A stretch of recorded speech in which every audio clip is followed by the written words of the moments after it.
टोंक उपचुनाव के दौरान नरेश मीणा निर्दलीय प्रत्याशी ने एसडीएम को थप्पड़ मारा।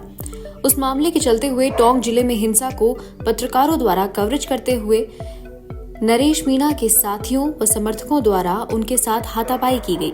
पत्रकार एक लोकतंत्र के चौथा स्तंभ है और हर खबर को सच दिखाने का जज्बा रखते हैं। ऐसे ही पत्रकारों के साथ मारपीट की जाएगी तो लोकतंत्र के चौथे स्तंभ का हिस्सा कोई बनना नहीं चाहेगा आने वाले समय में। पीटीआई के रिपोर्टर अजीत सिंह शेखावत ने टोंक जिले के अलीगढ़ गांव में हाल ही में हुई भयावह घटना की आप बीती सुनाई। शेखावत ने बताया कि वह अपने कैमरामैन धर्मेंद्र के साथ गांव में कवरेज कर रहे थे, जहां सड़क अवरोध कर लोगों का एक बड़ा समूह विरोध प्रदर्शन कर रहा था। इस दौरान बीजेपी नेता डॉक्टर किरोड़ी लाल मीणा भी वहां लोगों को संबोधित कर रहे थे। जैसे ही भीड़ का रुख आक्रामक हुआ, उनकी नजरें शेखावत और उनके कैमरामैन की ओर मुड़ गई। शेखावत ने बताया, भीड़ अचानक हिंसक हो गई और हमें घेर लिया। मेरे कैमरामैन को निशाना बनाते हुए करीब 200 से 300 लोगों की भीड़ ने हम पर हमला कर दिया। यह एक जानलेवा हमला था, मानो वे हमें मारने का ही इरादा रखते हों। उन्होंने यह भी साझा किया कि इस हिंसा में उनके कैमरे और माइक को भी तोड़ दिया गया और कैमरे को जला भी दिया गया। शेखावत ने आगे बताया कि उन्होंने खुद को संभालते हुए डॉक्टर किरोड़ी लाल मीणा से कैमरामैन की सुरक्षा की गुहार लगाई। मेरे चेहरे से खून बह रहा था, शेखावत ने कहा। काफी मशक्कत के बाद उनके कैमरामैन धर्मेंद्र को भीड़ से निकाला गया, लेकिन उसे भी गंभीर चोटें आई। इस घटना ने एक बार फिर से पत्रकारों की सुरक्षा के मुद्दे को सामने लाकर रख दिया है। पत्रकारों को जोखिम भरी परिस्थितियों में रिपोर्टिंग करते समय अपनी सुरक्षा को लेकर सजग रहने की आवश्यकता है। हमारे संगठन को भी ऐसी घटनाओं पर आरोपियों के खिलाफ सख्त कार्रवाई और सुरक्षा इंतजाम की मांग करते हुए सरकार का ध्यान प्रदेश में पत्रकार सुरक्षा कानून की ओर करना चाहिए।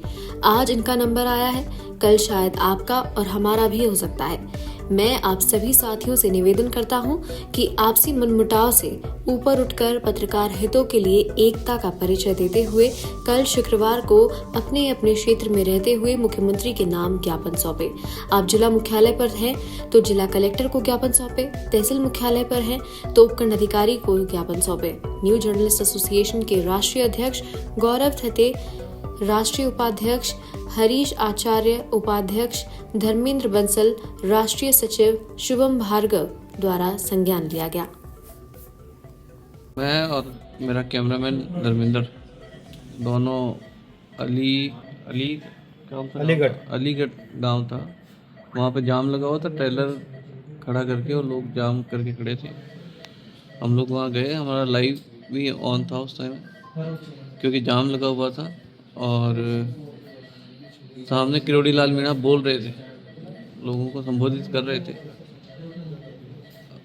अचानक भीड़ एग्रेसिव हो गई और वो शायद डॉक्टर साहब की बात भी उन्होंने नहीं मानी, वो जो समझा रहे थे वो भी समझने को तैयार नहीं थी और वो फिर हमारी तरफ घूम गए। मैं थोड़ा सा पीछे हुआ, मेरे कैमरामैन को उन्होंने घेर लिया, बुरी तरह उसको मारा, तो मैं भी उसको बचाने गया पीछे, तो उन लोगों ने मेरे को भी नीचे गिरा के मारा क्योंकि 200-300 लोग थे वहाँ पे। उन सभी ने हम पे हमला कर दिया, बिल्कुल एक तरीके से जान से मारने का कोशिश थी है और हमारा कैमरा तोड़ दिया गया, उसे जला दिया गया है। मेरे पास माइक था, उसे छीन लिया गया, उसे तोड़ दिया गया, उसे भी वो लेकर भाग गए वहाँ से। और उसके बाद में मैं डॉक्टर किरोड़ी लाल के पास गया कि भाई मेरे कैमरामैन को सेफ गार्ड कीजिए आप। मेरे उस समय ऐसे ही ब्लड निकल रहा था पूरे चेहरे से, तो थोड़ी देर बाद मेरे कैमरामैन को भी लाया गया, उनका कैमरा जला दिया है। बहुत चोटें आई हैं, चेहरे पे मेरे चोट आई है, दांत मेरे डिसलोकेट हो गए हैं, मेरे कैमरामैन के भी सर पे चोट आई है, उनके भी बहुत चोट आई है, कंधे पे शायद वो कंधा डिसलोकेट भी हो गया है उनका। तो एक तरीके से जान से मारने का प्रयास था, लेकिन अब सवाई माधोपुर हम हॉस्पिटल में अब यहाँ पर इलाज ले रहे हैं।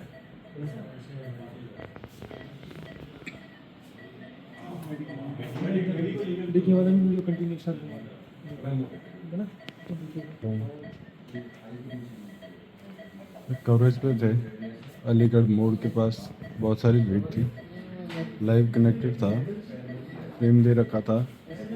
अचानक से कुछ लोग चिल्लाने लगे कि कैमरा बंद करो। मैंने कैमरा का फ्लैप बंद किया और वापस की तरफ चलने लगा। उतने देर में कई सारे लोग आए जो लाठी और डंडों से मारने लगे। मैंने कैमरा हाथ में से छीन लिया और मैं कैमरा छोड़ के दूसरी तरफ भागा। फिर किसी ने पत्थर से मारा जिसकी वजह से मैं गिर गया। फिर मुझे नीचे गिरा के लाठी डंडों से मारा, जब तक किरोड़ी जी ने कुछ लोगों को भेजा और वो फिर वहाँ से निकाल के कहीं किसी और साइड ले गए थे। अभी सवाई माधोपुर में इलाज चल रहा है। ये अभी हॉस्पिटल में है, सवाई माधोपुर में, यहाँ इलाज चल रहा है।